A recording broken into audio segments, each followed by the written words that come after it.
Ok, buongiorno a tutti, che il Signore vi accolga con la sua grazia e con la sua pace nel nome del Signore Gesù Cristo. Vi invito già ad alzarvi in piedi quest'oggi. Vogliamo cominciare, Signore, con questo gesto di riverenza, no? Al nostro Signore che sta già camminando per le file della nostra comunità, no? Immagina lo Spirito Santo che cammina lì a fianco a te, sta facendo una piccola radiografia del tuo cuore, della tua anima, e ti sta dicendo: io stamattina ho qualcosa da dirti, no? Il nostro Dio è un Dio che è vivo, non è una teoria, non è una logica, è uno spirito vivente, dice così la parola di Dio. E se tu hai portato la parola di Dio, ti invito ad aprire o ad accendere, vedi un po' come fare, nel Vangelo di Giovanni, al capitolo 8, al versetto 29, un testo bellissimo che ci parla di una attitudine molto interessante del genere umano. Se tu sei un essere umano, se non sei ancora un angelo, se non sei ancora morto, sicuramente sei passato per questa strada. Ed è interessante che la parola di Dio non soltanto ci analizza nel nostro profondo, nella nostra anima, ma ci dà anche la via d'uscita, la soluzione per tutte le nostre difficoltà, no?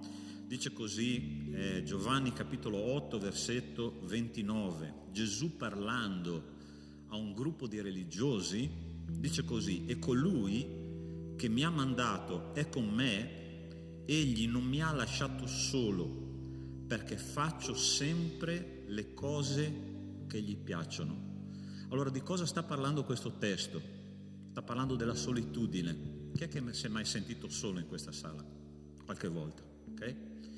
Non c'è peggior cosa di sentirsi solo in mezzo a altre persone, ok? Questa è una sensazione bruttissima, ossia la sensazione che nessuno capisca quello che tu hai dentro. Ma c'è una sensazione ancora più brutta, ancora più profonda, ancora più buia, che è sentire l'assenza di Dio. Quella ancora più terribile, no? E qua Gesù afferma una cosa molto interessante. Dice: il Padre mio non mi ha lasciato solo perché faccio continuamente le cose che gli piacciono. Quando noi siamo in comunione con Dio, noi non ci sentiamo soli. Possiamo essere sul Monte Everest da soli, ma Dio è lì con te. Perché? Perché tu hai un rapporto personale con Cristo, ed è quello che vogliamo sviluppare questa mattina, ok? Se tu sei qua stamattina, il Signore ti sta dicendo: non sei solo, non sei solo, ma noi dobbiamo superare le nostre barriere, le barriere della nostra anima, perché il Signore possa farci sperimentare la sua presenza. Ti ricordi come è stato chiamato Gesù quando è nato? È stato chiamato Emanuel, che vuol dire in lingua ebraica Dio con noi. Dio con noi. Non c'è cosa più bella di sentirsi a fianco di qualcuno, e qualcuno è al nostro fianco. Se tu hai Dio dalla tua parte, se Dio è per noi, chi sarà contro di noi?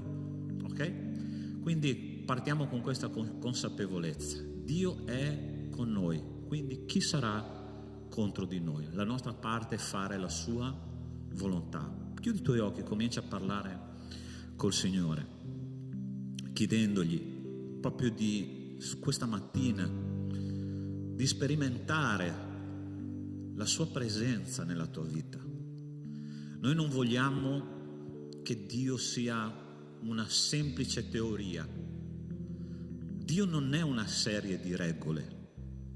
Dio non è una religione, Gesù non è una religione, una serie di regole da seguire. Dio è una persona con una volontà, con dei sentimenti, con una gioia immensa di relazionarsi con ciascuno di noi. Ed è quello che vogliamo fare questa mattina, relazionarci col nostro Dio. E vogliamo pregare perché Lui si manifesti questa mattina. Non ascoltare quello che dice il pastore, ascolta quello che dice la parola del Signore. È quella che io devo seguire, è quella che rappresenta la presenza di Dio nelle nostre vite. Nostro Dio, nostro Padre, io ti ringrazio perché possiamo essere qui nella tua presenza come popolo di Dio. E io so, Signore, che tutte le volte che il tuo popolo si riunisce insieme, cose meravigliose succedono. La tua presenza è sperimentabile, la tua presenza è reale. E come ha detto l'Apostolo Giovanni nella prima lettera, ha detto: quello che noi abbiamo toccato, quello che noi abbiamo contemplato, quello che noi abbiamo visto, la parola della grazia è stata con noi e Dio si è manifestato. Signore, ti prego nel nome di Cristo Gesù di manifestarti questa mattina, che possiamo uscire da questa sala dicendo: Signore, io ti ho toccato, io ti ho visto, ti ho sentito, sei stato con me, sei stato con noi, e in tutto quello che io sto passando nella mia vita io so che tu sei presente, perché tu sei Emanuele, Dio con noi, e tu non rinneghi il tuo nome. Grazie, Padre, perché se anche non sentiamo la tua presenza, siamo coscienti attraverso la fede che tu sei con noi e per noi. Signore, ti prego che ogni anima che è presente qua stamattina possa trovare risposte alla loro domande, Signore, alle domande della vita, ai dubbi della vita, alle tragedie della vita. Signore, nel nome di Cristo Gesù, parla al tuo popolo, perché la tua parola dice che le tue pecore conoscono la tua voce, la voce del nostro pastore che è Cristo Gesù, il Signore. Parla al tuo popolo, Signore, nel nome di Cristo Gesù. Amen e amen. Prima di passare al momento della lode e dell'adorazione, ti invito a lasciare il tuo posto e andare a salutare una persona vicino a te, dietro di te, soprattutto una persona che non conosci, ok? Vai a dare un abbraccio, una parola di benedizione, perché il popolo di Dio è un popolo che benedice.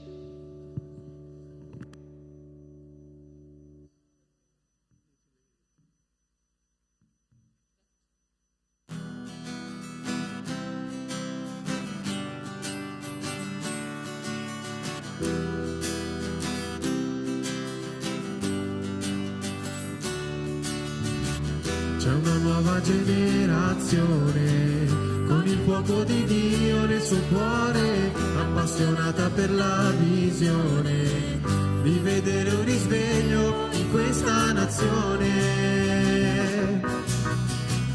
Tutti i giovani adolescenti calpesteranno scorpioni e serpenti, stanno gridando senza timore che Gesù Cristo è il Signore in questa nazione. C'è una passione nel nostro cuore per la nazione, c'è una passione nel nostro cuore per la nazione. Riempici, rivestici della tua potenza per testimoniare, cambiaci, trasformaci, vogliamo brillare nella tua gloria.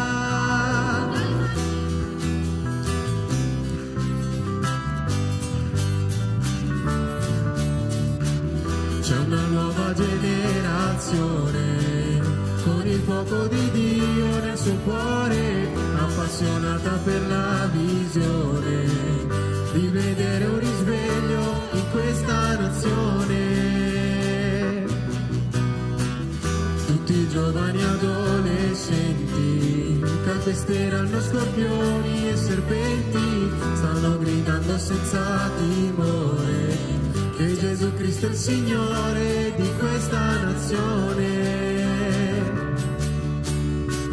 C'è una passione nel nostro cuore per la nazione, c'è una passione nel nostro cuore per la nazione. Riempici, rivestici della tua potenza per testimoniare, cambiaci, trasformaci, vogliamo brillare nella tua gloria.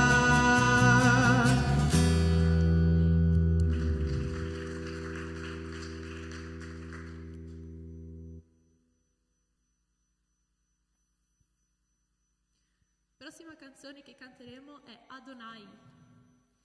Possiamo battere le mani e dire chi è il nostro Dio, Adonai. Quindi cantiamo insieme.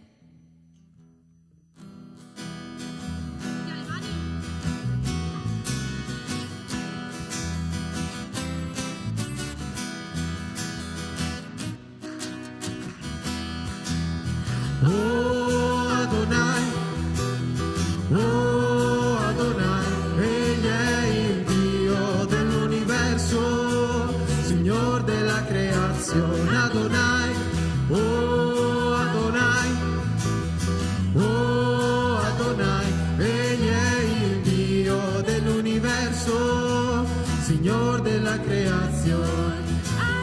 Un lamento in danza, hai riempito il cuore di allegria, hai cambiato il mio lamento in danza, ti hai riempito il cuore di allegria. Per questo ti loderò, oh mio Dio, gloria mia, sempre a te canterò, oh mio Dio, gloria mia.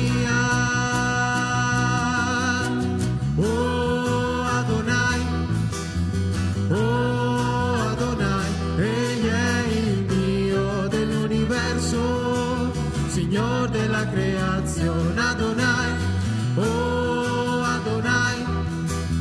oh Adonai, egli è il Dio dell'universo, Signor della creazione. I cieli cantano la gloria, la Chiesa oggi ti adora per tutte le meraviglie.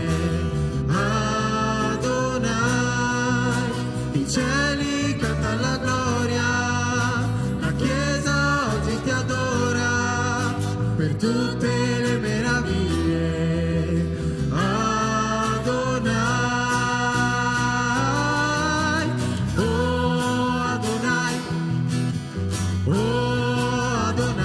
egli è il Dio dell'universo, Signor della creazione. Adonai,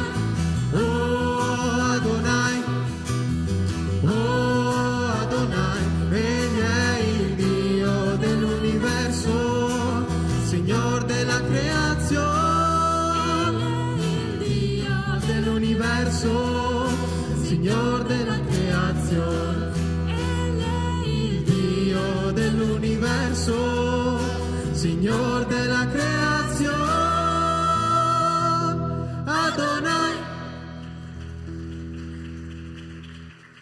Bene, possiamo pregare in questo momento bellissimo che abbiamo cantato al nostro Dio? Chiudete i vostri occhi e percepite la sua presenza, la presenza del nostro Dio, Adonai, che ha fatto tutte queste cose meravigliose. Pensate alla vostra settimana, pensate al vostro lavoro, alla vostra famiglia e dite grazie Signore, grazie perché fai tutte queste cose per me. Grazie Padre perché sei qui e ci hai riunito qui.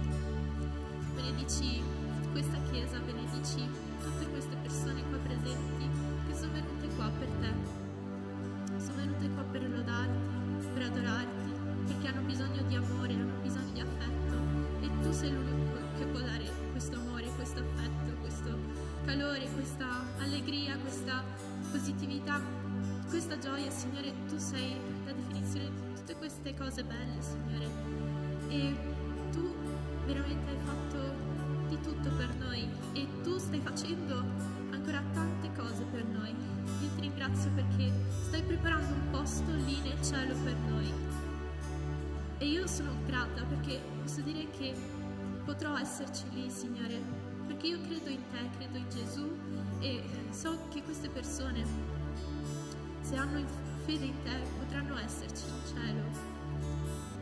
Voglio sentire la tua presenza in questo momento e voglio che anche queste persone possano sentire te, possano sentire tutto quello che fai per noi. Padre, benedici questa Chiesa che sta facendo grandi opere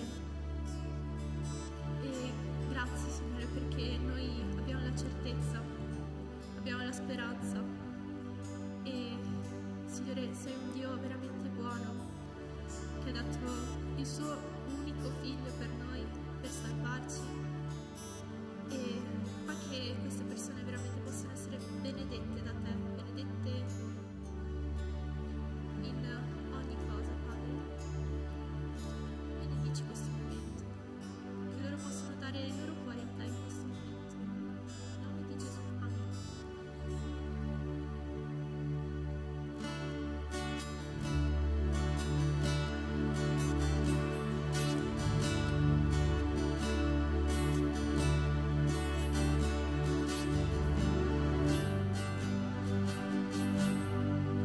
Lui non aveva alcuna bellezza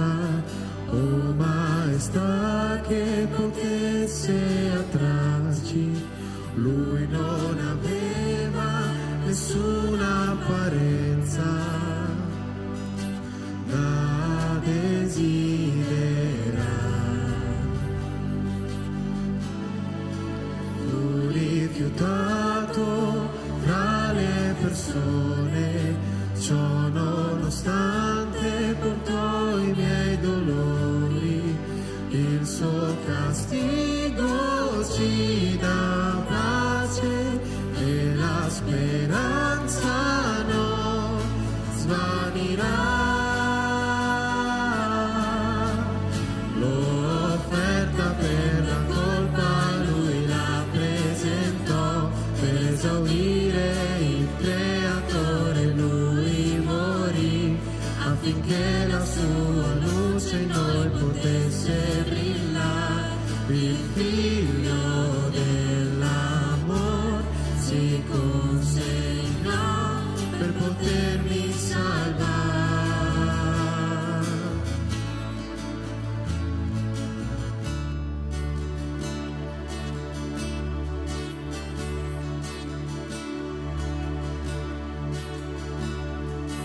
Fu rifiutato tra le persone, ciò nonostante portò i miei dolori. Il suo castigo ci dà pace e la speranza non svanirà. L'ho offerta per la colpa, lui la presentò per esaudire il creatore, lui morì affinché la sua luce in noi potesse brillare. Il figlio dell'amor si consegnò per potermi salvare.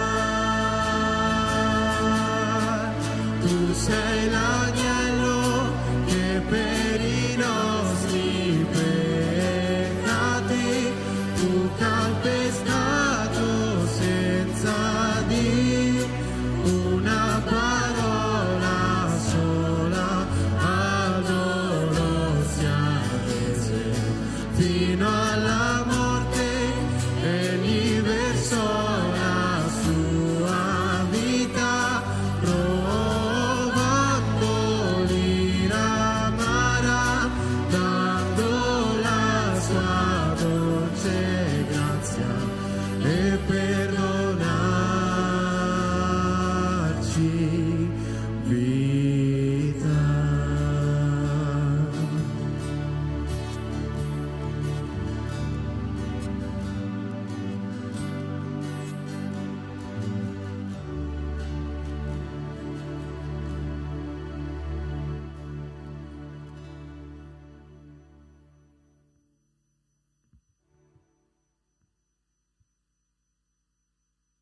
Amen. Possiamo proseguire con la prossima canzone. Ed è bello sentire la presenza di Dio in questo momento, ed è bello quanto Lui tocca i cuori in questo momento e ci dà proprio vita, no?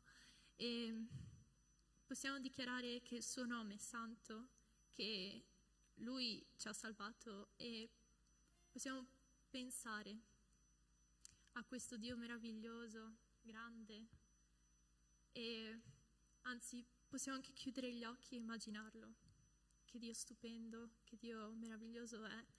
E in questo momento sono sicura, mentre cantiamo noi, stanno cantando anche gli angeli là nel cielo, e c'è pace in questa chiesa, c'è veramente amore, e possiamo veramente percepire questo amore. Quindi possiamo cantare che Dio è santo per sempre.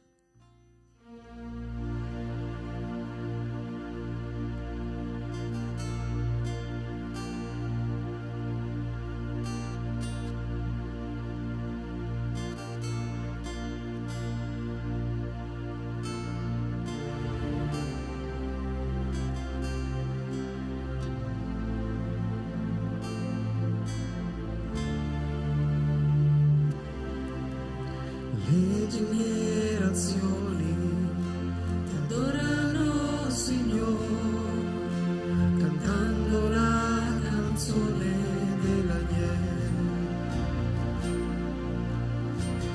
Chi ci ha preceduto e chiunque verrà canterà il canto dell'agnello.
tu sempre sarai santo,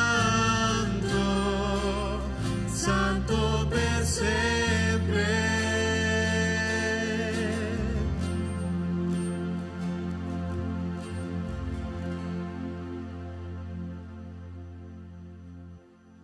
Signore Padre, ti ringrazio per questa mattina, Padre, ti ringrazio perché il tuo nome è santo, Padre, ti ringrazio per il sacrificio che Gesù ha fatto in croce per noi, Padre, che non possiamo mai dimenticarci della tua potenza, che non possiamo mai dimenticarci della tua gloria, che mai possiamo dimenticarci dell'amore che tu hai dimostrato verso di noi su quella croce, Padre, di quel sangue versato a causa dei nostri peccati, Padre. Ed è incredibile pensare che mentre creavi il mondo, mentre creavi l'universo, tu avevi già progettato a noi, avevi già progettato le nostre vite, avevi già un progetto pronto per la nostra vita, Padre. La cura nei minimi dettagli, la cura che ci hai messo nel creare i minimi dettagli, Padre, delle nostre vite, del nostro aspetto, Signore, è immenso e perfetto. È come quando si crea un'opera, Padre, tu hai pensato nel perfezionare ogni dettaglio, ogni singolo dettaglio, Padre. E questa mattina, Padre, come abbiamo appena cantato, noi vogliamo dichiarare che il tuo nome è santo, dichiarare che nel tuo nome si possono fare grandi cose, perché il tuo nome è potente, tu sei potente, Padre. E quindi io ti chiedo che questa mattina tu possa far sentire la tua presenza in questa chiesa, che il tuo Spirito Santo possa essere in mezzo a noi, Padre, che tu possa avere parole potenti per noi, Padre, come prima ha detto il pastore. Le tue pecore conoscono il tuo nome, Padre, che non possiamo avere dubbi su quello che ci comunicherai questa mattina, Padre, perché è per noi. E io ti ringrazio, Padre, per la libertà e la possibilità che ci dai di poter essere qua, di poter ascoltare la tua parola, Padre. È un momento prezioso, è un momento unico che non si ripeterà mai. E quindi, Padre, ti chiedo davvero che possiamo valorizzare questo momento, che possiamo davvero capire quanto è importante essere qua, quanto è importante essere qua e ascoltare la tua parola, e che d'ora in poi, se magari prima non l'abbiamo fatto, che da oggi in poi possiamo vivere nella tua presenza ogni giorno, senza aspettare la domenica, senza aspettare il sabato, ma che ogni giorno possa essere un giorno miracoloso e potente nella tua presenza, Padre. Che possiamo fare grandi cose nel tuo nome, Padre, perché è per questo che ci hai scelti, per fare le cose potenti che tu hai programmato in questo mondo, Padre. Nel nome santo di Gesù. Amen. Potete sedervi.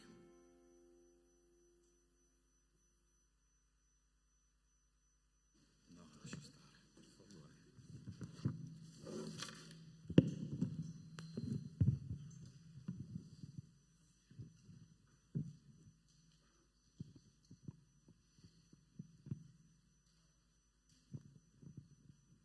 Ok. Stiamo meditando e sarà sicuramente uno studio delle meditazioni che porteremo avanti almeno fino all'estate, no, quest'estate, la lettera degli Efesini, di Paolo Apostolo agli Efesini. Per darvi un'idea della profondità di questa lettera, questi 6 capitoli, sono 6 capitoli suddivisi in 6 capitoli, un predicatore inglese del secolo scorso ha scritto un commentario di questa lettera e ha scritto circa quasi 900 pagine, okay, di 6 capitoli. Quindi potete immaginare la profondità di quello che c'è scritto in questa epistola che l'Apostolo Paolo ha scritto alla lettera agli Efesini. Okay? E vi posso assicurare che non è esagerato, okay? Si poteva anche forse dire di qualcosa di più. Quindi noi dobbiamo condensarla penso in 45 minuti, questi 6 versetti che leggeremo oggi. Vediamo cosa si può fare, sarà una bella lotta. Dice così la seconda parte di questo studio. In Lui, ossia in Cristo, abbiamo la redenzione mediante il suo sangue, il perdono dei peccati secondo le ricchezze della sua grazia, che Egli ha riversata abbondantemente su di noi, dandoci ogni sorta di sapienza ed intelligenza, facendoci conoscere il mistero della sua volontà secondo il disegno benevolo che aveva prestabilito dentro di sé, per realizzarlo quando i tempi fossero compiuti. Esso consiste nel raccogliere sotto un sol capo in Cristo tutte le cose, tanto quelle che sono nel cielo quanto quelle che sono sulla terra. In Lui siamo anche stati fatti eredi, essendo stati predestinati secondo il proposito di colui che compie ogni cosa secondo la decisione della propria volontà, per essere lode della sua gloria, noi che per primi abbiamo sperato in Cristo. Preghiamo che il Signore ci possa parlare questa mattina. Nostro Dio, nostro Padre, nella Tua presenza, Signore, vogliamo rimanere. Aiutaci a meditare, Signore, sulla Tua parola, approfondire, Signore, su questi principi meravigliosi che fanno parte del Tuo consiglio. E ti chiedo, Signore, di aprire le nostre menti, i nostri cuori. Sappiamo, Signore, che c'è una battaglia spirituale attorno a noi che cerca di togliere dalle nostre menti quello che Tu seminerai. Ma questa mattina io ti prego, Signore, con l'autorità della Tua Chiesa, che è qui rappresentata, Signore, che neanche uno di questi semi possa essere portati via. E che tutto, Signore, venga a portare frutto per la vita eterna e per la maturazione del nostro cuore. Te lo chiedo nel nome di Cristo Gesù. Amen. La prima predica che noi abbiamo fatto, Efesini capitolo 1, da 1 a 6, ha evidenziato 3 grandi realtà. La parola di Dio ci ha detto l'ultima volta che siamo benedetti nei luoghi celesti, siamo eletti attraverso Cristo e siamo stati adottati come figli adottivi dal Signore in persona. Oggi dal versetto 7 a 12, che è la parte che parla dell'opera di Cristo, di suo Figlio, noi studieremo 4 caratteristiche che abbiamo appena letto di cosa il Signore ha fatto già per ciascuno di noi, ossia siamo redenti, siamo perdonati, sapienti e intelligenti e eredi in Cristo. Ogni sezione di queste 3 sezioni finisce con per essere lode della sua gloria, ossia quello che Dio ha fatto in Cristo non è soltanto per il nostro benessere, ma per lode della sua gloria, ok? Quindi quando noi finiremo questa predicazione, questa meditazione, ricorda che quello che il Signore ti dirà è per la lode della sua gloria. La prima cosa che vorrei condividere con voi è questa espressione che Paolo Apostolo usa e dice che in Lui abbiamo la redenzione mediante il suo sangue. Quando noi studiamo, meditiamo sulla parola di Dio, è importante che ci soffermiamo sui dettagli, no? I dettagli fanno una grande differenza nella nostra percezione di chi Dio è, di cosa Lui ha fatto per ciascuno di noi. La parola redenzione nell'antico ebraico, ma anche nel greco, che è la lingua del Nuovo Testamento, significa rivendicati come diritto di proprietà, ossia quando Dio ha pensato a me, quando Dio ha pensato a te, ha detto questo appartiene a me, io lo voglio nella mia squadra, ossia tu non sei qua per caso. E quando io penso a come Dio ha liberato il popolo di Israele, come ha rivendicato il suo popolo quando era schiavo in Egitto, ti ricordi? Quando lui era là, dopo 400 anni di schiavitù, il Signore ha detto questi li voglio per me, li voglio per la mia gloria, li voglio portare fuori da una casa di schiavitù e dargli una libertà che loro non hanno mai sperimentato. Ti ricordi che cosa Dio ha fatto per liberare il popolo di Israele? Il popolo di Israele era là nel paese più idolatra di tutti i tempi, ossia l'Egitto è un paese, ancora tutt'oggi è interessante. Io sono andato a fare un viaggio, ero appena sposato, penso erano 3 anni che ero sposato. Il paese d'Egitto vive sulle mummie, ossia è un paese morto, è un paese economicamente morto, è un paese spiritualmente morto, è un paese socialmente morto. Perché? Perché è stato il popolo più idolatra della storia dell'umanità. C'è un Dio per ogni situazione della vita, c'è un Dio per i raccolti, un Dio per le tempeste, un Dio per il mare, un Dio per i pesci, un Dio per i buoi, ossia per ogni animale che loro vedono in giro c'è un Dio. E questi dei hanno portato l'Egitto a a essere uno dei paesi più poveri socialmente, ma soprattutto spiritualmente parlando della storia. E il popolo di Israele è stato custodito là per 400 anni, ma a un certo punto il Signore ha detto: no, io questi li voglio liberare e dargli una terra che io li porterò là, e voglio che siano un popolo libero, una terra dove scorre il latte e il miele. E allora che cosa Dio ha fatto per rivendicare come diritto di proprietà a questo popolo? Lui ha mandato, vi ricordate, se leggete la parola di Dio in Esodo, dice che lui ha mandato 10 piaghe. Perché? Perché il faraone non voleva lasciare andare il popolo di Israele, non voleva liberare il popolo perché il popolo potesse andare nella terra promessa. Allora Dio ha cominciato a bastonare il popolo egiziano,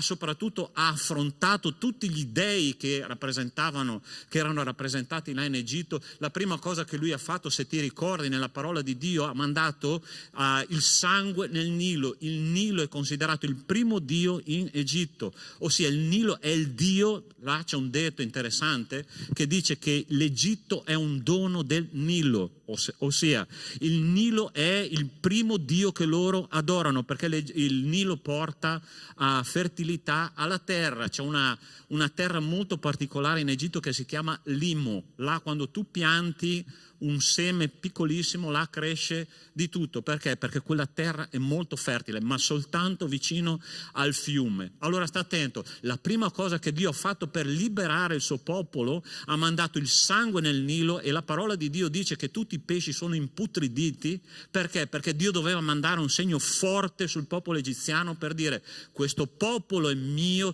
e io lo voglio per la mia gloria. E quando il faraone, dopo 10 piaghe, resistiva ancora e Dio ha indurito perfino il suo cuore, che cosa è successo? La parola di Dio dice che Dio ha mandato una piaga che ha consumato tutti i primogeniti d'Egitto. Dio è disposto a fare di tutto per liberare il suo popolo. Pastore, che cosa ha a che fare con me questa cosa oggi nel 2024?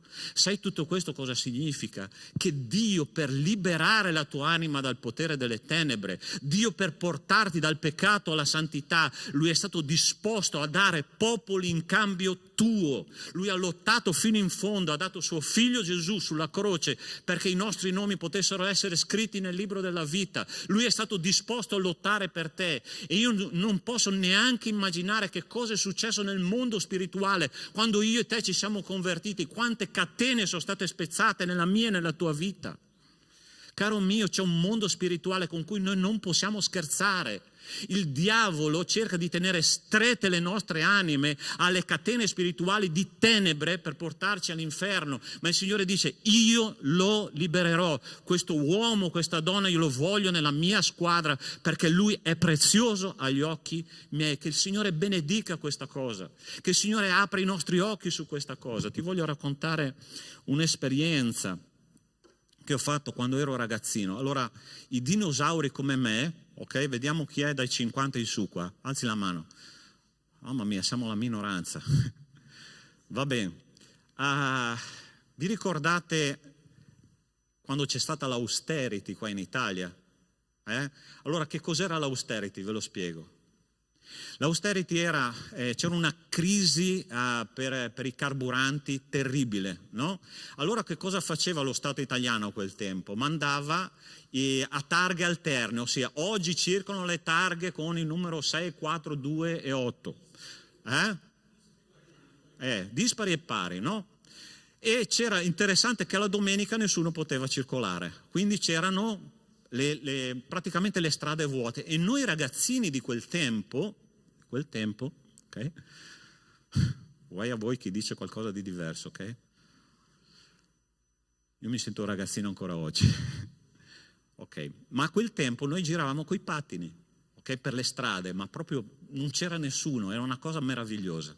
Solo che i ragazzini non tenevano conto di una cosa: c'erano quelli che circolavano nel paese, ok? Perché dovevano andare dal lavoro alla propria casa, nel paese si poteva circolare. E un giorno, cari miei, io con i miei pattini stavo attraversando la strada statale che di solito era molto trafficata, ok? In quel tempo è stata un'esperienza fortissima per me, che al tempo ovviamente non ho capito dopo quando mi sono convertito. Allora stavo attraversando questa strada e una macchina casualmente, tra virgolette, stava passando. Io ho rischiato fortissimo di essere investito in pieno, ma quando sono arrivato sul ciglio della strada con i miei patini, guardate fratelli, io non sono un mistico, ok? Queste cose sono esperienze reali. Quando sono arrivato sul ciglio della strada è come se io fossi stato sbattuto contro un vetro, mi sono fermato, ho preso proprio una botta, ho detto Signore cosa sta succedendo? E qualcosa mi ha fermato per non essere investito da quella macchina. Ho detto Signore, a oggi, io dopo 40 anni capisco che cosa tu hai fatto. Tu sapevi che io sarei stato salvato, perché la tua è onniscienza. E tu sapevi che il nemico non voleva che io fossi salvato. E tu hai messo un angelo con la sua mano a fermare quella pattinata là in strada e io sono stato salvato e oggi sono uno strumento nelle tue mani. Quante cose che Dio ha fatto nella mia e nella tua vita per salvarti, caro mio, e neanche tu lo sai.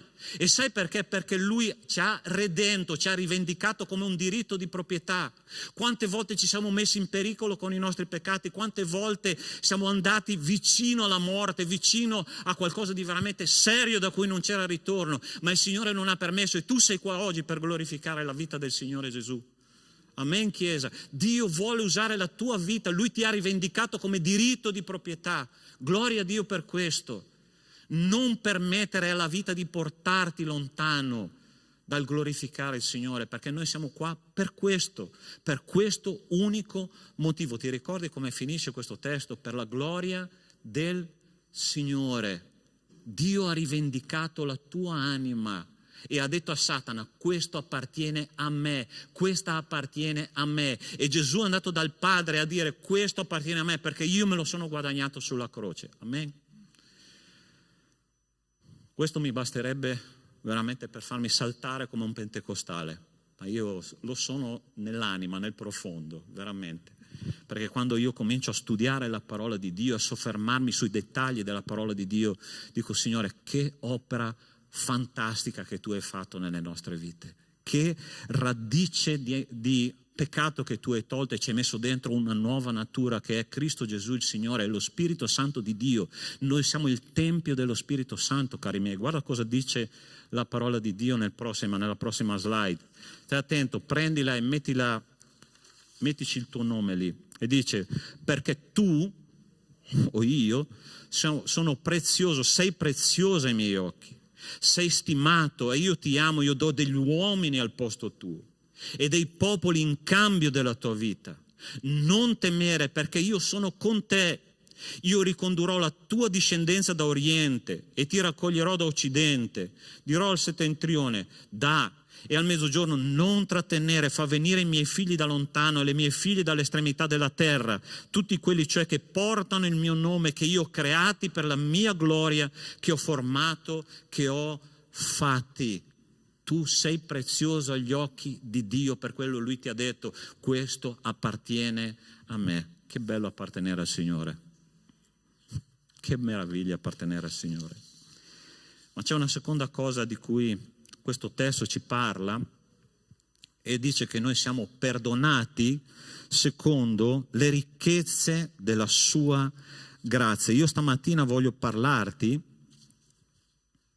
del perdono in un modo che forse tu non hai mai sentito, e nello stesso modo in cui me l'ha comunicato a me il Signore questa settimana voglio trasmetterlo a te. Il perdono, no? C'è una cosa che noi non possiamo portare nel nostro cuore umano, è il senso della colpa. Una persona che si sente in colpa è una persona che sarà inquieta per tutta la sua esistenza. Una persona che non percepisce il perdono di Dio non è una persona tranquilla, tu non potrai neanche starci vicino. Ma ti posso dire una cosa, un segreto che ho scoperto questa settimana, proprio mentre il Signore mi parlava attraverso questo testo.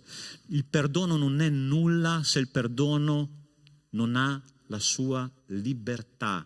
Perdono senza libertà non è assolutamente nulla. Te lo voglio spiegare così questa mattina. Allora sta attento. Chi è che ha visto quella mai in TV impossibile che nessuno l'abbia visto qua, ok? Che si chiama Got Talent.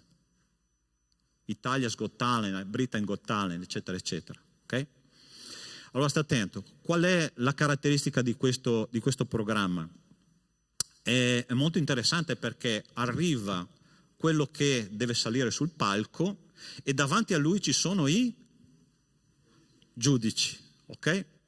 E la cosa che più teme la persona che sale sul palco è quel suono. Quando il giudice non gradisce quello che tu fai, ok?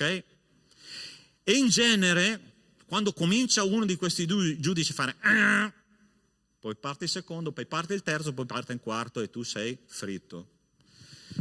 E nel mondo spirituale, cari miei, quando la parola di Dio ci dice che siamo perdonati e veramente noi entriamo a far parte di un Got Talent, saliamo sul palco e abbiamo 4 giudici inflessibili che giudicano ogni nostro passo, ogni nostra parola, ogni nostra azione, ogni nostro sentimento. Allora sta attento.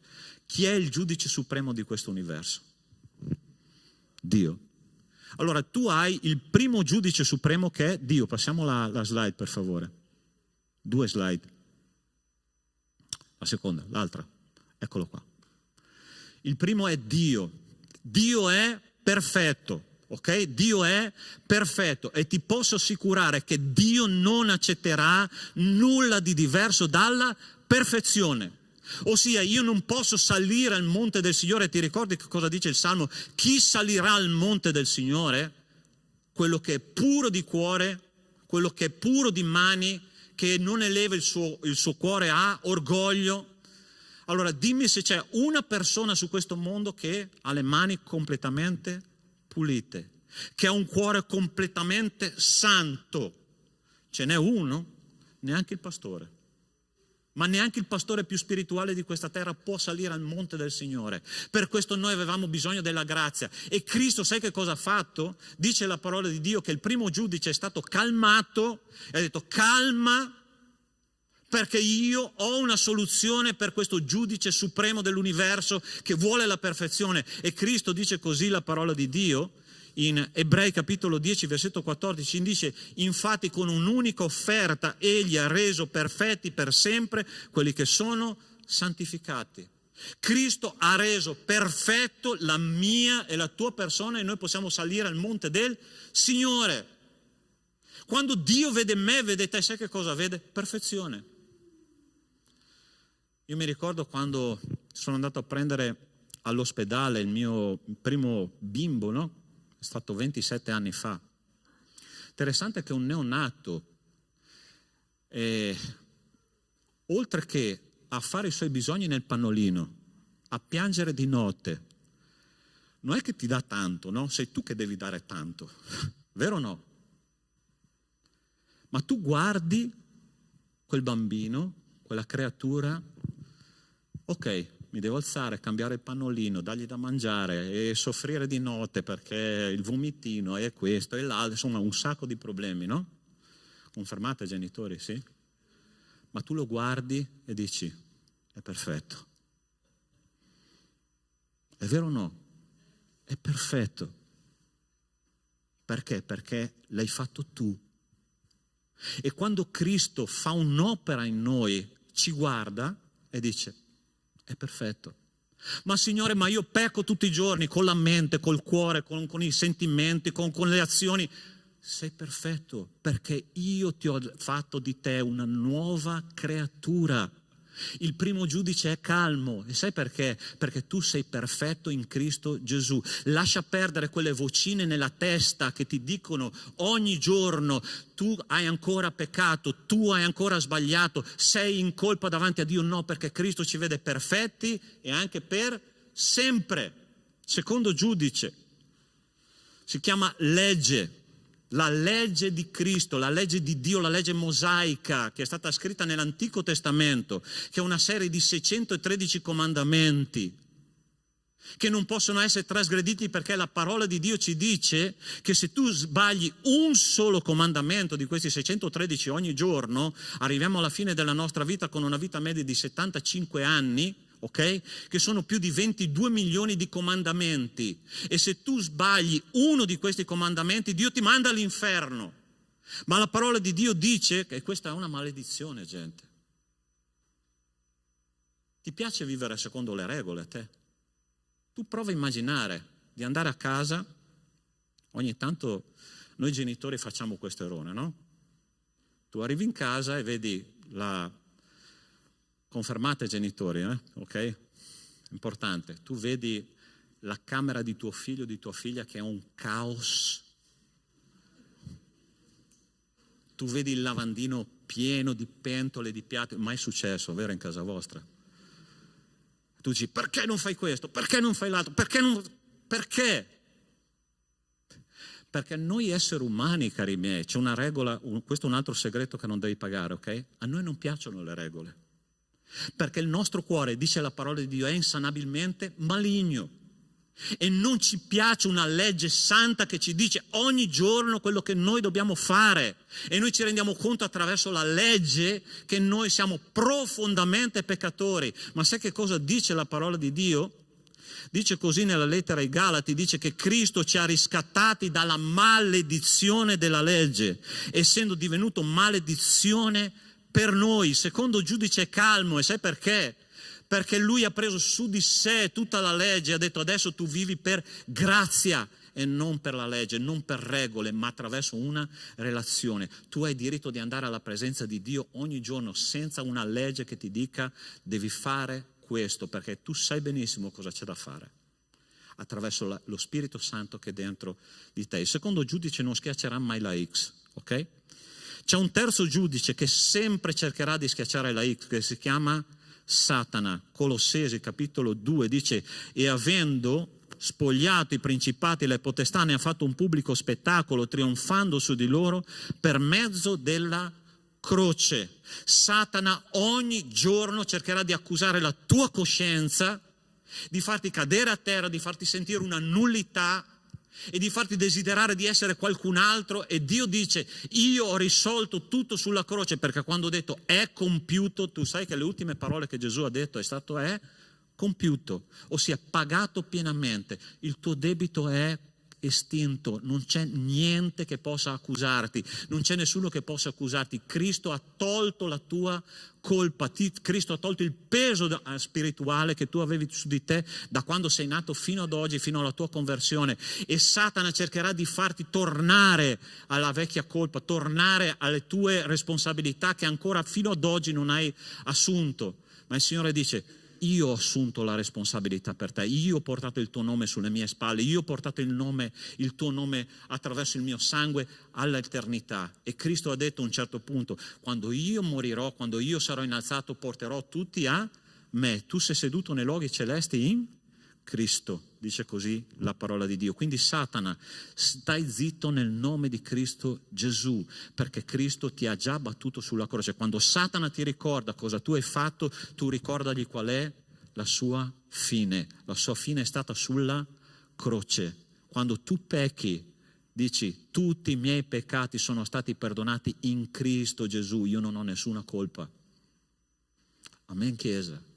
Vivere liberi, gente, è la cosa più bella che esista sulla faccia di questa terra. E io e te non abbiamo nessuna colpa, perché il Signore Gesù sulla croce ha pagato tutto il prezzo che doveva pagare per noi. C'è un ultimo giudice che è il più inflessibile di tutti, ok? Che è la nostra coscienza. La nostra coscienza ci accusa quando noi sbagliamo, però Cristo ha fatto un'opera anche qua e dice, se il nostro cuore ci condanna, Dio è più grande del nostro cuore e conosce ogni cosa. Lui sa. E un giorno, è 8 anni che lo prometto, ma un giorno farò questo messaggio, okay? Che si intitolerà Dietro i sorrisi della domenica. Noi entriamo, no, tutti belli sorridenti. Buongiorno fratello, come stai? Un abbraccio, no? Ma solo Dio sa cosa noi abbiamo fatto, combinato durante la settimana, ok? E c'è un meccanismo nella nostra coscienza che è una bilancia. Tu hai mai visto l'immagine della giustizia com'è? È una donna bendata con in mano una bilancia. Tu metti un peso da una parte, ovviamente la bilancia si sbilancia, e per bilanciarla devi mettere un peso uguale e contrario dall'altra parte. Quando noi come esseri umani, tu sai che noi non possiamo bilanciare nulla, i nostri peccati non possono essere bilanciati con un nostro comportamento, solo Dio può mettere dall'altra parte un peso perché tu possa ritornare in pari. Ma c'è un problema, noi cerchiamo di mettere il peso dall'altra parte con delle opere di un certo tipo, ossia, Signore, questa volta ho peccato, ma sai, io sarò fedele questa settimana, parteciperò a tutti gli studi, metterò la 10ª ogni mese e sarò fedele nel culto di preghiera. E il Signore dice, non serve, perché se il tuo cuore ti condanna, Dio, ossia io sono più grande del tuo cuore e conosco ogni singola trasgressione che tu hai combinato questa settimana. Io ho pagato per ogni cosa. Allora, per dirtelo in breve, in me e in te non c'è nessuna colpa. Basta sentirsi in colpa. Basta catene spirituali che il nemico vuole mettere sulle tue spalle. Sai perché? Tornando a Got Talent, c'è una persona che ha la mano costantemente pigiata sul golden buzzer. Sai che cos'è il golden buzzer, no? Quando tu schiacci il golden buzzer, direttamente in finale. Gesù ti manda direttamente in finale e tutti quelli che cercano di accusarti non c'è niente da fare, perché lui ha la mano sopra il golden buzzer e dice, questo è il mio vincitore. Noi siamo più che vincitori in virtù di colui che ci ha amati. Amen, Chiesa? Siamo perdonati nel nome di Cristo Gesù. Questo è il vero perdono. Vuol dire che tutti i giudici sono stati silenziati e il golden buzzer è schiacciato per te. Questo è meraviglioso. Meraviglioso. Davanti a Dio io e te abbiamo la piena libertà di parlare, di dialogare con il nostro Dio. Io invidio degli uomini come Mosè. Sai perché? Mosè aveva un'amicizia con Dio talmente forte che quando il popolo di Israele ha peccato, ti ricordi quando ha fatto i 2 vitelli d'oro nel deserto? Sai che cosa Mosè ha fatto? È andato da Dio e gli ha detto, Signore, calma l'ardore della tua ira, pentiti del male che stai facendo. È così che c'è scritto là. Tu hai un'amicizia così con Dio. Tu pensi che Dio si arrabbi quando tu preghi in questo modo? No! Dio si apre il cuore e dice, questo figlio mio ha un'intimità con me, ma per avere intimità con Dio noi dobbiamo avere coscienza che siamo stati liberati, perdonati da ogni nostro peccato. Tu lo sei? Se non lo sei, basta fare un passo e andare alla croce di Cristo. Sai, questi argomenti non ci entusiasmano molto. Sai perché?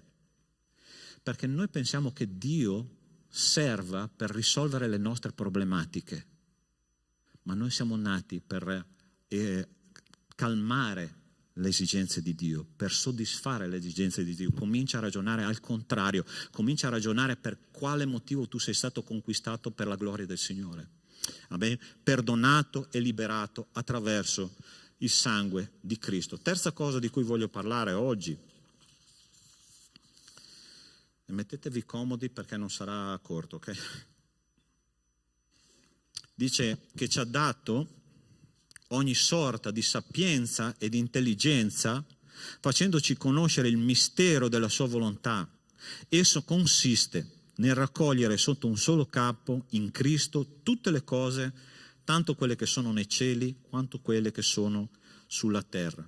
Dio sta costruendo l'eternità per noi e attraverso di noi.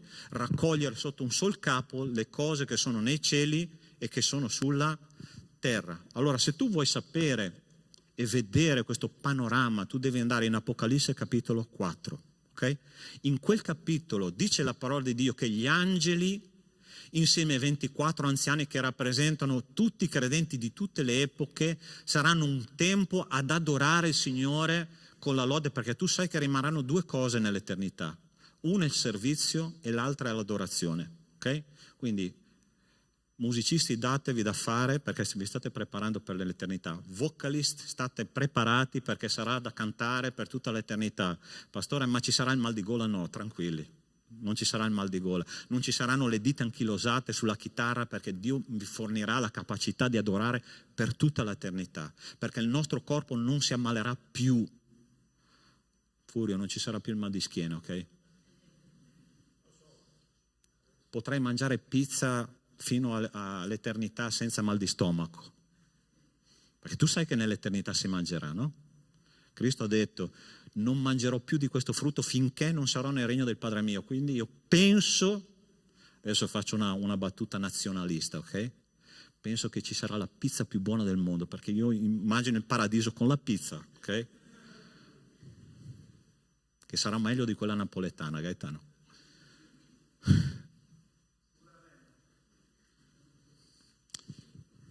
E dice proprio questo, che lui ci ha dato ogni sorta di conoscenza e di intelligenza in questo piano eterno che lui sta preparando per unire il cielo con la terra, gli angeli con gli esseri umani, i pagani, ossia i gentili che siamo noi, con il popolo di Israele. Carissimi, quando io guardo il popolo di Israele, io adesso non prenderò posizione palestinesi, israeliani, non è questo che è il concetto di cui voglio parlare oggi, ma tu prova a pensare un popolo che è un popolo di agricoltori e di allevatori, che Dio ha preso da un angolo remoto della terra, li ha portati in una terra fantastica. Questo popolo ha rifiutato il suo Messia, ha rifiutato Cristo, e che per 2000 anni, ascoltami bene, 2000 anni è stato lontano dalla sua terra fino al 1946, quando i primi coloni israeliani sono tornati in patria, hanno cominciato a ricostruire la nazione ebraica, ok? Quella terra che era diventata un deserto, loro lo hanno ricostruito. Tu sai che c'è un sistema di irrigazione che gli israeliani hanno inventato, che è il sistema di irrigazione a goccia. Oggi, se tu guardi le fotografie di Israele, è un Eden, è un giardino dell'Eden. Sapete che Israele sta vendendo fiori all'Olanda. Non so se state capendo la cosa. L'Olanda, che è la patria dei tulipani, no? Israele vende fiori all'Olanda. Israele ha fatto risorgere una lingua antica di millenni. Un autore, un biblista, ha detto: se tu mettessi il profeta Geremia oggi nel centro di Gerusalemme a leggere il giornale ebraico, lui capirebbe il 95% di quello che c'è scritto. Tu sai che è impossibile che una lingua rimanga tal quale solo per 100 anni. Se tu qualche centinaio di anni fa qua in Italia si parlava il latino, oggi il latino è una lingua morta. Israele ha ricostruito una lingua antica di millenni, ok? Impossibile, ma Dio l'ha fatto attraverso questo popolo, e Dio ha preparato questo popolo e lo ha fatto ritornare in patria, e oggi Israele ha la migliore medicina, ha il migliore esercito, ha la migliore assistenza sociale, ha migliore di tutto, perché è il popolo di Dio. Dio l'ha preparato e l'ha riportato in patria, anche se lui non sta ancora riconoscendo il Messia. Ma Dio vuole fare un'unione con Israele e con tutti i popoli gentili del mondo. Tu sai che il primo convertito dopo la morte di Cristo chi era? Era un italiano, un centurione romano, che quando è morto Cristo il primo a dire questo era veramente il figlio di Dio era un romano, un italiano. E oggi Dio ti ha scelto perché questo popolo italiano possa riprendere il suo cammino con Cristo e unirsi a Israele, unirsi agli angeli che sono nell'eternità, e fare un culto unico, che sarà unico nell'eternità. Apocalisse capitolo 4, quando gli angeli canteranno e tutto il popolo di Dio si prostrerà davanti a Dio e getterà le corone della vittoria davanti a Cristo. E tu sei stato scelto perché questa cosa possa succedere qua sulla terra. Cari miei, posso dirvi una cosa: dove voglio arrivare con questo? Perché noi siamo partecipi di questo grande piano di Dio per la salvezza dell'umanità. Noi non possiamo essere spettatori nel mondo spirituale, noi siamo solo protagonisti. Noi dobbiamo darci da fare per salvare persone, per rendere possibile questo piano di Dio per la adorazione eterna che Lui sta preparando. E dice che ci ha dato ogni sorta di sapienza e di intelligenza. Pastore, io non so cosa fare per la salvezza di questo popolo. Io non so cosa fare per predicare la parola di Dio. Se tu non lo sai è perché ancora non hai una conversione reale, vera. Sai perché? Perché se tu sei un figlio di Dio, tu hai sapienza, tu hai intelligenza, hai strumenti per predicare la parola di Dio. Apri la tua bocca e predica la parola di Dio nel tuo posto di lavoro. Apri la tua bocca e predica la parola di Dio a scuola, perché Dio ti darà la capacità di farlo. Perché Cristo ti ha dato sapienza e intelligenza per farlo. Cristo ti ha dato la possibilità di farlo. Non tacere, perché i tempi sono terribilmente bui e noi abbiamo bisogno di predicare la parola di Dio e entrare nel piano di Dio. Tu sei disposto ad andare in battaglia? Sì o no? Non chiudere la tua bocca, per favore. Perché Dio ti ha dato tutte le caratteristiche e la capacità di farlo. Pastore, ma chi risolve i miei problemi? Perché ce ne sono tante di cose da fare. Occupati di prima del regno e della giustizia di Dio e tutto il resto ti sarà aggiunto. È così che il Signore nostro ci promette. Ultima cosa che voglio condividere con te. E dice che siamo stati fatti eredi. In Lui siamo anche stati fatti eredi, essendo predestinati secondo il proposito di colui che compie ogni cosa secondo la decisione della propria volontà.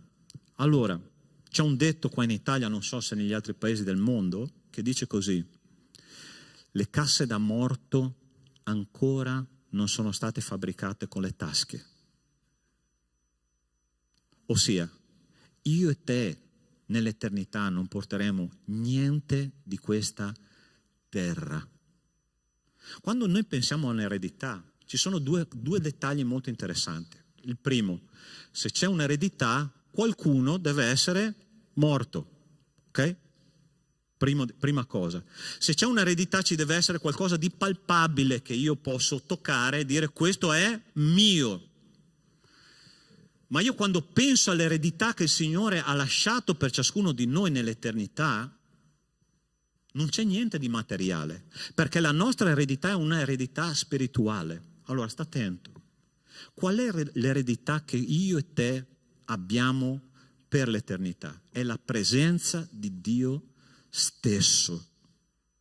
La presenza di Dio nella mia vita. Perché abbiamo aperto il culto con quel testo che dice che Dio non mi ha lasciato solo perché faccio continuamente le cose che gli piacciono? Quando tu metti Dio davanti a ogni situazione della vita, quando tu metti il proposito di obbedirgli in ogni situazione, cosa che non è semplice, Cristo non ti lascia, la tua eredità è quella, la presenza di Dio in ogni situazione della vita. Allora sta attento, chi ha capito questo principio? Uno di questi è sempre stato Mosè. E Mosè ha detto a un certo punto nella sua vita, ascoltami, ha detto: Signore, mostrami la tua gloria, fammi sperimentare la tua presenza nella mia vita. Io voglio questa eredità perché è l'unica eredità che io porterò nel cielo. E noi andiamo nella presenza di Dio a chiedere delle cose talmente inutili. Signore, fa che io mi trovi il fidanzato o la fidanzata per la mia vita. Signore, dammi la salute. Signore, dammi un conto in banca migliore. Dammi una famiglia completamente equilibrata. Quando tu cominci a pregare così, posso dirti una cosa, succede il contrario. Okay? Tu prega in questo modo per le cose terrene, che cosa Dio fa? Lui fa il contrario perché tu possa cominciare a pensare, se la cosa peggiora significa che non è queste cose di questa terra per cui io devo pregare per le cose eterne. Qua è una preparazione perché l'eternità possa essere semplicemente quello che tu hai sviluppato qua sulla terra. Camminare con Dio, perché un giorno là noi cammineremo con Dio faccia a faccia e tu non devi altro che fare che sviluppare la tua eredità qua sulla terra. Sai che cosa tu devi chiedere? Signore, io voglio che la tua presenza sia ogni giorno visibile, palpabile, reale nella mia vita. Questa è l'unica eredità che noi possiamo avere e che nessuno ci toglierà mai. Arriveranno le malattie. Sì o no? Giovani, un giorno non sarete più magretti, avete la pancetta, come la chiama mia moglie, il grasso viscerale. devi rinunciare alla pizza perché tu hai il grasso viscerale.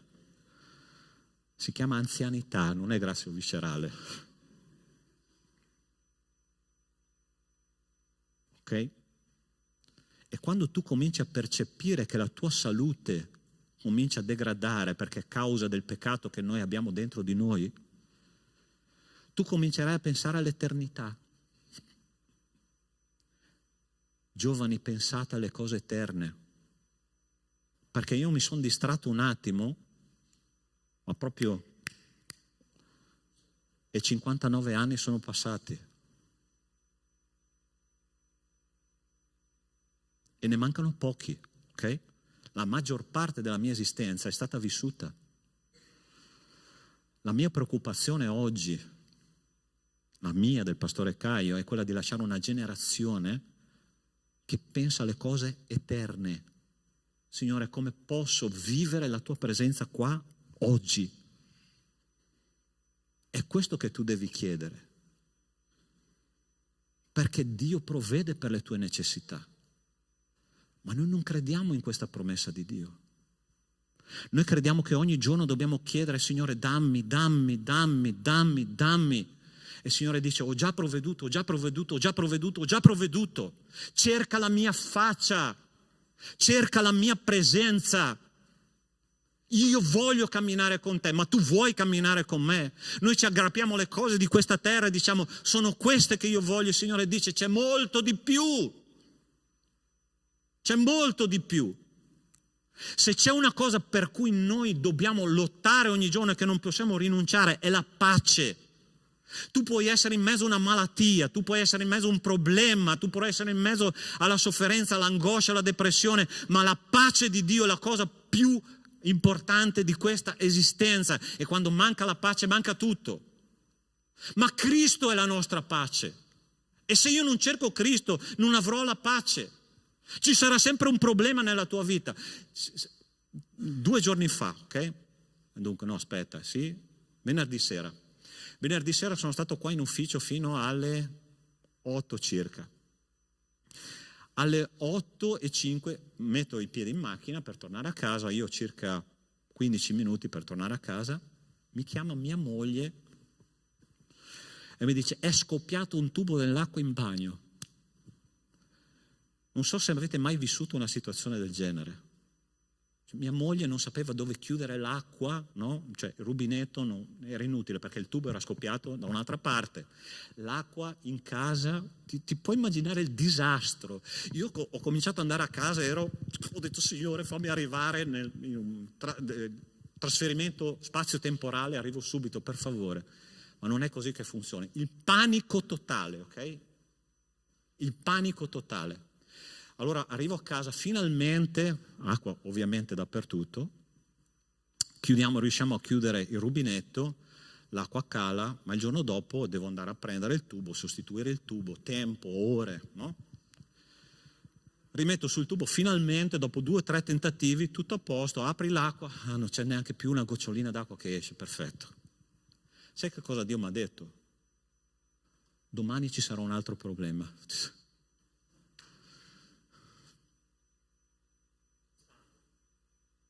Domani c'è un altro problema. Risolto un problema, ce ne sarà un altro. E forse ancora più grande. Ma sai che cosa dice il Signore? Cercate la mia faccia. Cercate la mia eredità, che sono io la tua eredità. Cercate la mia presenza in mezzo ai problemi. Gabriele e Larissa, i problemi arriveranno. I 2 ragazzi si devono sposare a giugno, ok? Io sto cercando di costruire il loro, insieme a loro il loro sogno. Ma quando il sogno diventa incubo, qualche volta succederà, ok? Ma il Signore dice, cercate la mia faccia, cercate la mia eredità, io sono in mezzo a voi, ma voi dovete cercarmi. E questa è la nostra eredità che nessuno può toccare, nessuno ci può togliere. Smettiamo di cercare le cose terrene, cari fratelli.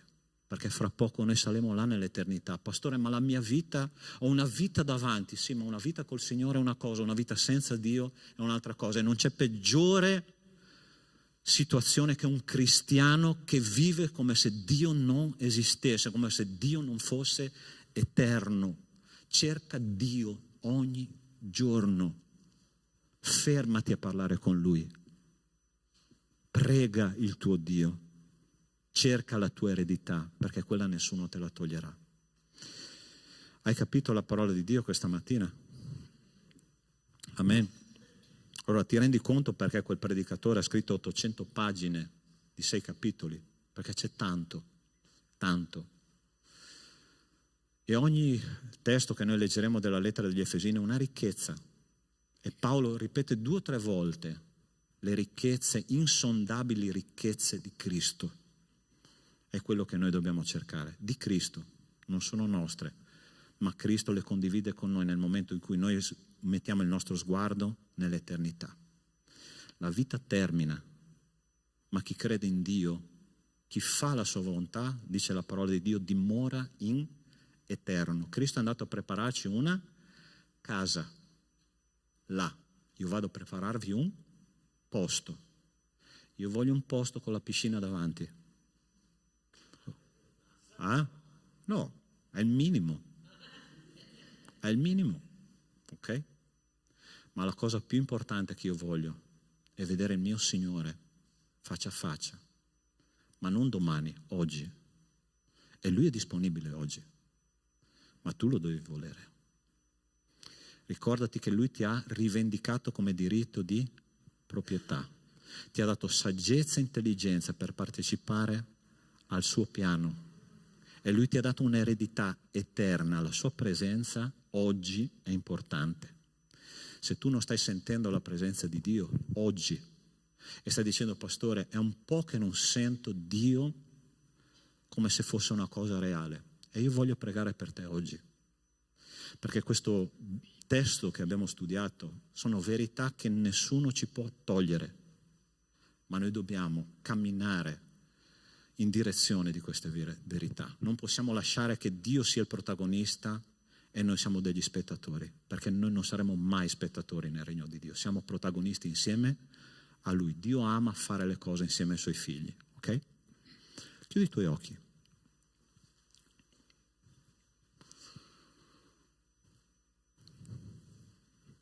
Questa settimana tu hai vissuto delle situazioni spiacevoli, delle angosce, delle sofferenze, delle difficoltà. Interessante che quando questo succede, noi alziamo la voce al Signore e diciamo, Signore, dove sei? Cosa stai facendo? La realtà della nostra preghiera dovrebbe essere, cosa io ho fatto fino ad oggi? Perché, Signore, ti ho lasciato fuori dalla mia vita? Ma io voglio oggi, insieme a questo popolo, Signore, cercare il tuo volto, la tua amicizia, la tua presenza.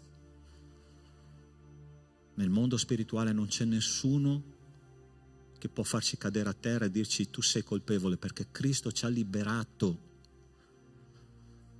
da ogni catena malvagia. E io sto sentendo una cosa nel mondo spirituale adesso. Ci sono persone qua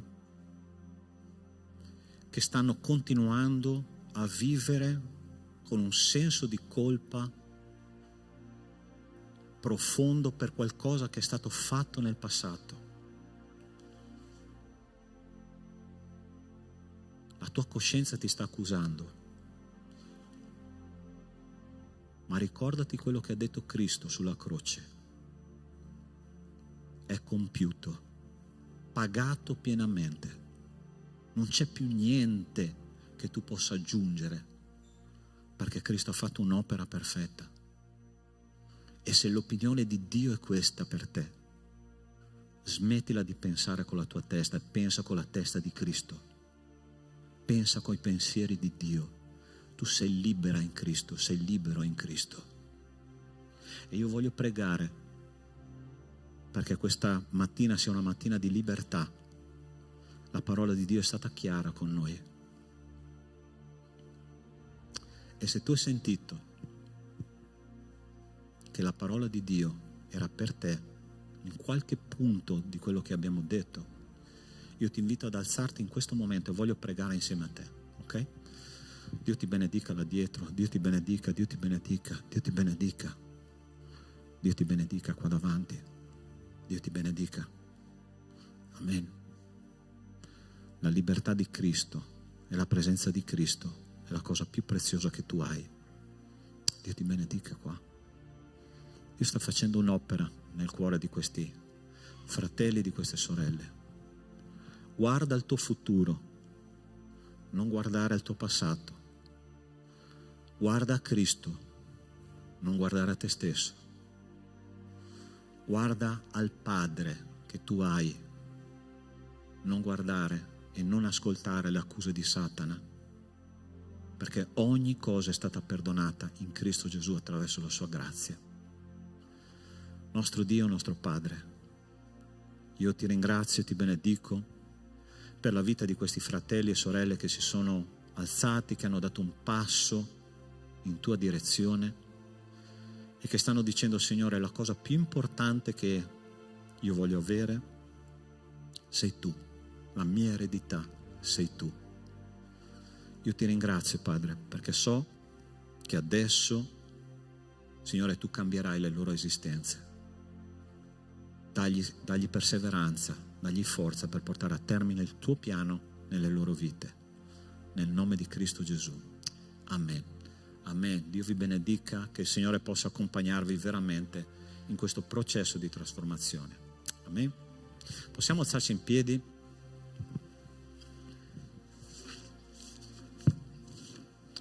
E è giunto il momento di adorare il nostro Dio con le nostre primizie. L'opera di Dio si fa con il contributo del suo popolo.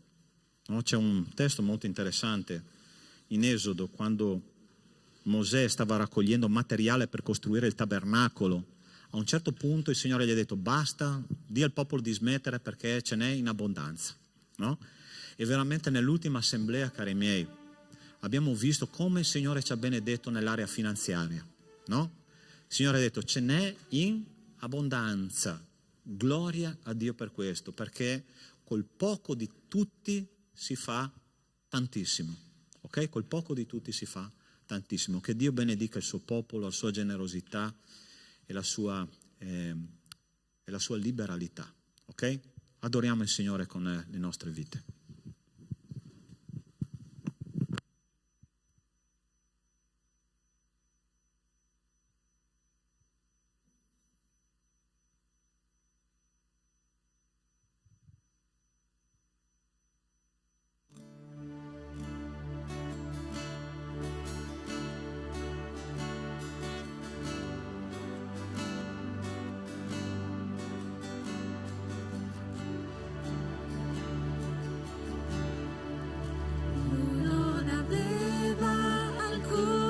Bellezza, oh maestà che potesse attrarci, lui non aveva nessuna apparenza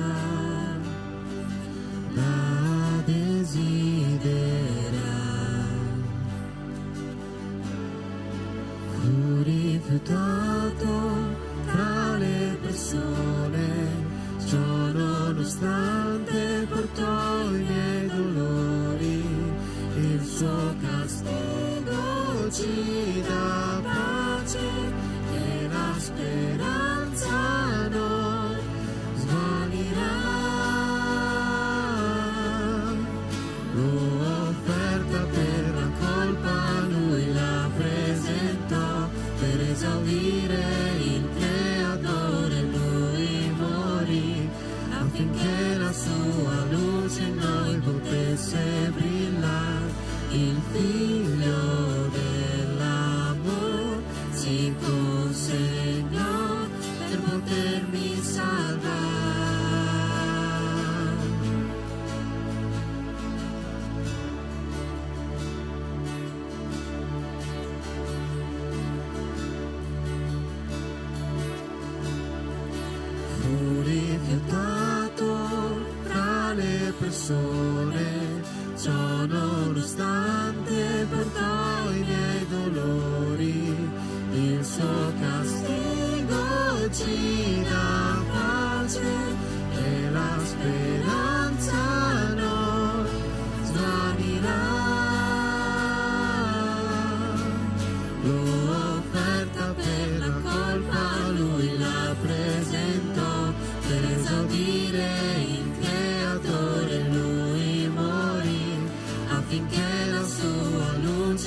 poi potesse brillare il figlio dell'amore, si consegnò per potermi salvare.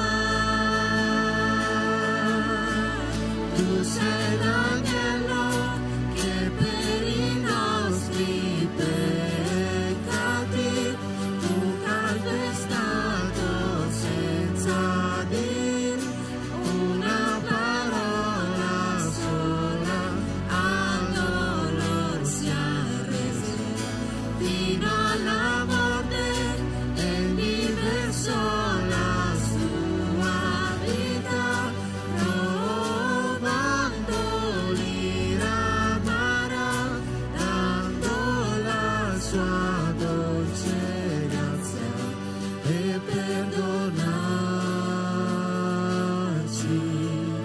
vita.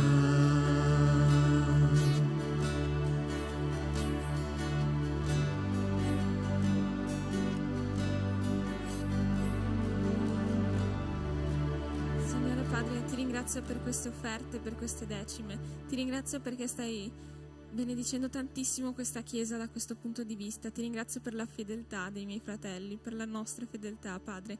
Ti chiedo che questi soldi possano essere gestiti secondo la tua volontà, secondo la tua opera che hai per questa Chiesa, la tua volontà per questa Chiesa, Padre, che possano essere gestiti saggiamente, Signore, da tutte le persone.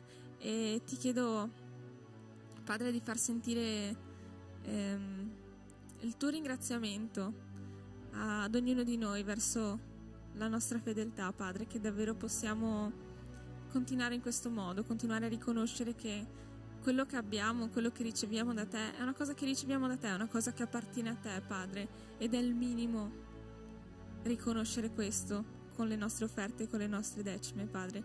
Ti ringrazio perché non ci fai mai mancare un lavoro, ti ringrazio perché anche se ci manca il lavoro non ci fai mai mancare del cibo, un tetto sopra la testa, Padre. Ti ringrazio perché provvedi sempre alle nostre necessità, anche quando magari pensiamo che nelle piccole cose tu non ci sei, Padre, nelle piccole cose ci hai abbandonato, ma la verità è che tu provvedi sempre alle nostre necessità, più dell'anima che materiali, Padre. Io ti ringrazio per questo amore che tu dimostri e provi nei nostri confronti, Padre. Ti ringrazio nel nome santo di Gesù. Amen. Potete sedervi.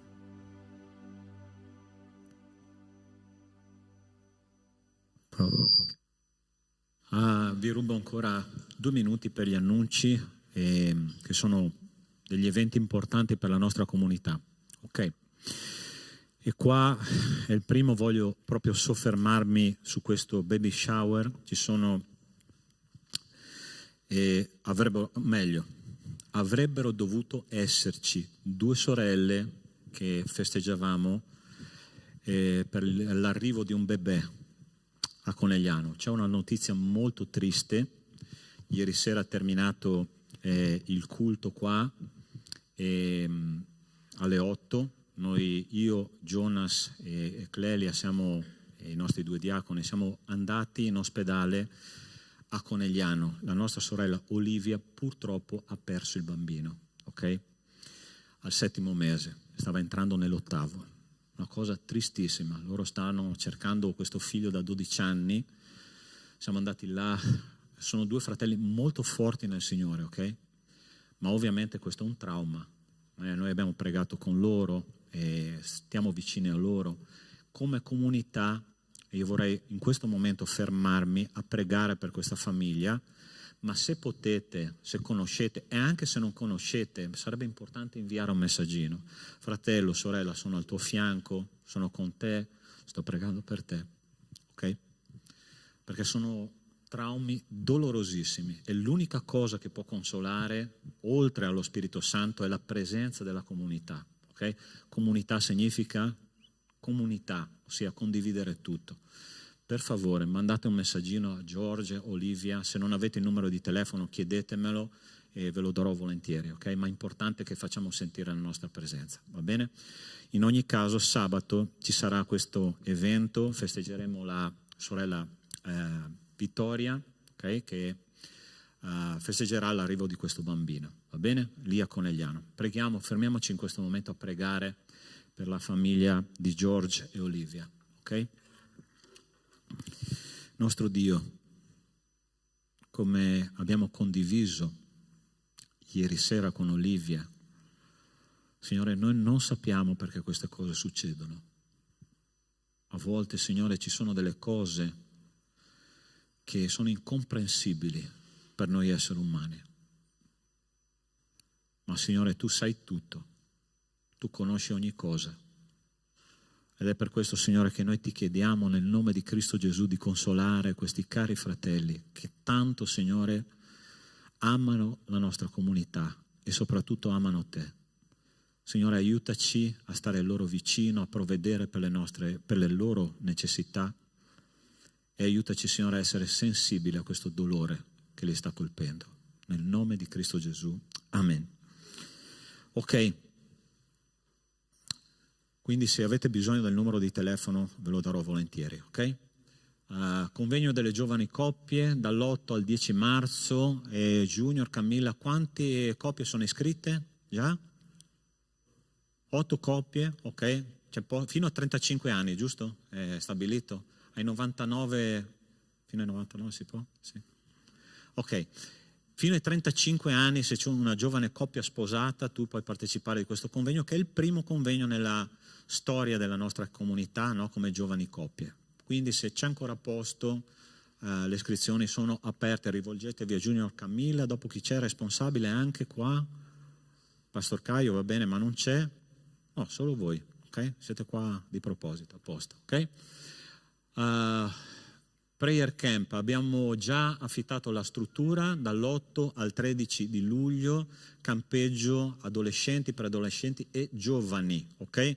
Quindi se vuoi partecipare, la struttura è già prenotata e noi saremo lì per 5 giorni interi. Quest'anno il campeggio sarà fissato, l'argomento sulla preghiera, ok? Sulla preghiera, quindi ci sarà proprio una vera e propria catena di preghiera per cambiare le nostre vite. Anche con i fratelli abbiamo deciso di fare dei workshop, ok? Dei workshop interessanti che parlano del mondo spirituale, ossia uno di questi che mi ricordo è come vincere le distrazioni spirituali. Tu sai che oggi la nostra mente è sempre attiva, no? Non riesce a stare concentrato più di tanto, ma la parola di Dio ci insegna come a prendere un obiettivo, andare avanti per quella direzione, ok? E quindi non mancare, se sei giovane, non mancare a questo, puoi parlare con me se hai bisogno di informazioni. Allora, questa è l'assistenza sociale. Ogni terza domenica del mese noi facciamo una raccolta di cibo e beni di prima necessità per le famiglie in difficoltà. Okay? C'è un cestino là all'inizio della nostra sala sulla sinistra, tu puoi entrare e metterlo lì, dopo i nostri diaconi provvederanno a sistemarlo in magazzino. Altra informazione? Ok, ogni terzo giovedì o ultimo giovedì? Mi ricordo? Ultimo giovedì del mese, i giovani hanno organizzato questa serata di preghiera, ma aperta tutta la Chiesa. Noi pregheremo per alcuni argomenti importanti, eventi importanti che stanno succedendo nel mondo. Ultimamente ci stiamo concentrando sulla guerra tra israeliani e palestinesi, ok? Non solo questo, ma tante altre cose. Importante sapere una cosa, faccio una parentesi qua. Ho sentito proprio una notizia la settimana scorsa, ci sono tantissimi palestinesi che si stanno convertendo a Cristo. Convertendo a Cristo, il Signore parla loro in sogno. C'è stata la testimonianza, tu vai a vedere su internet, combattente di Hamas conosce Cristo. Un combattente di Hamas, che è un gruppo terroristico palestinese, una notte si è sognato Cristo che gli batteva su una spalla e gli ha detto: io sono il Cristo. Chi sei tu, Signore? Io sono il tuo Signore. Piega le tue ginocchia perché io voglio te nella mia squadra. E lui si è convertito. Gente, perché succede questo? Perché la Chiesa di Dio prega. E io credo in un Dio che risponde alle nostre preghiere. Ma se tu non partecipi, tu perdi. Ok? Se tu vuoi partecipare online, sei liberissimo. Pastore, io voglio partecipare online. Cercheremo un modo per farti partecipare, ma partecipa, perché la preghiera del santo è una preghiera potente e Dio risponde alle preghiere dei santi. Ok? Andiamo avanti. Ok, la Chiesa sta in espansione in tutte le aree. c'è bisogno di lavorare nei ministeri. Proiezione, audio video, trasmissione, lode, adorazione, strumentisti, altri ministeri. Abbiamo bisogno di operai. Se ti ricordi cosa ha detto Gesù? La messa è grande, ma gli operai sono pochi. Abbiamo bisogno di operai. Non possiamo rimanere spettatori, dobbiamo essere protagonisti del regno di Dio. Ok? Oggi pomeriggio ore 13:30 per tutti i giovani, adolescenti, preadolescenti c'è il Pathfinder, che è domande e risposte. Allora ci metteremo nella saletta dei bambini seduti per terra, ok? Con la Bibbia in mano, e tutte le domande che avete nella vostra mente, nel vostro cuore, troveranno una risposta nella parola di Dio. La condivideremo insieme, ok? Andiamo a cercare insieme risposte. Pastore, voglio sapere perché la Bibbia è affidabile. Ok, nella parola di Dio andremo a cercare. Voglio sapere cosa significa essere cristiani.